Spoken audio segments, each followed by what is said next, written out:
যখন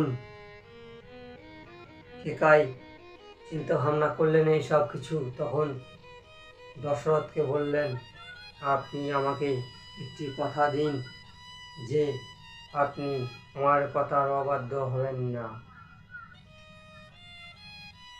পুরুষ নিজের স্ত্রীকে কথা দিলে কথা রাখতে চেষ্টা করে বা চেষ্টা করতে হবে, না হলে পাপে ফল পরবর্তীকালে ভোগ করতে হবে। তাই নারীদেরও বলা হচ্ছে, পুরুষদেরও বলা হচ্ছে, কথা যদি দেন স্বামীকে তাহলে কথা রাখুন, স্ত্রীকে যদি কথা দেন তাহলে কথা রাখুন। কারণ কথার অবাধ্য বা কথা না রাখার জন্য আপনাদের পাপ হতে পারে।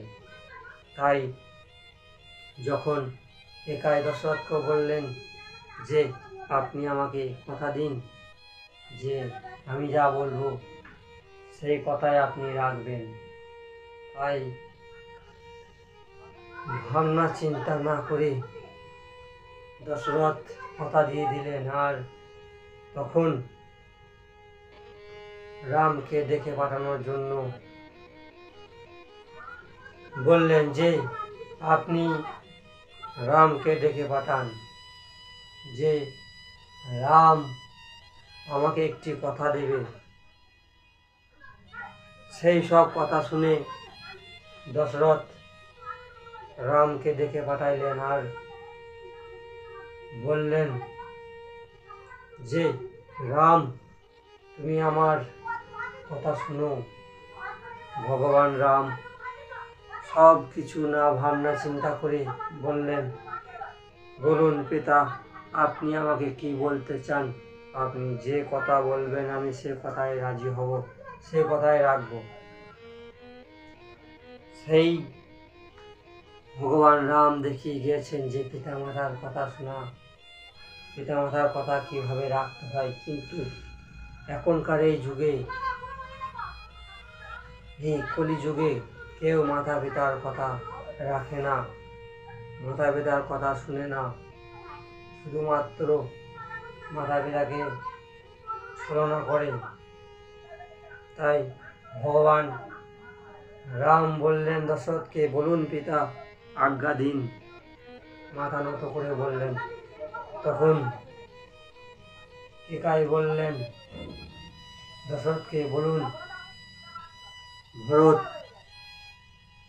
এই রাজ্যে রাজা হবে, আর রাম তুমি 14 বছরের জন্য এই অযোধ্যা ছেড়ে বনবাসে কাটিয়ে আসবে।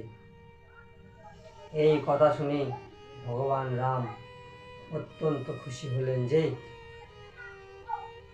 আমার পিতা মাতা নিশ্চয় আমার কিছু ভালো চেয়েছে, কিছু ভাবনা চিন্তা করেছে, তার জন্য আমাকে এই কাজ করতে বলছে। সেই শুনে খুশি হলেন ভগবান রাম, আর ভগবান রাম সেই আজ্ঞা পালন করলেন। দশরথের কথা শুনে চলে গেলেন 14 বছরের জন্য বনবাসে। আর ভগবান রামের সঙ্গে চলে গেলেন লক্ষ্মণ, যে লক্ষ্মণ রামকে ছাড়া থাকতে পারে না।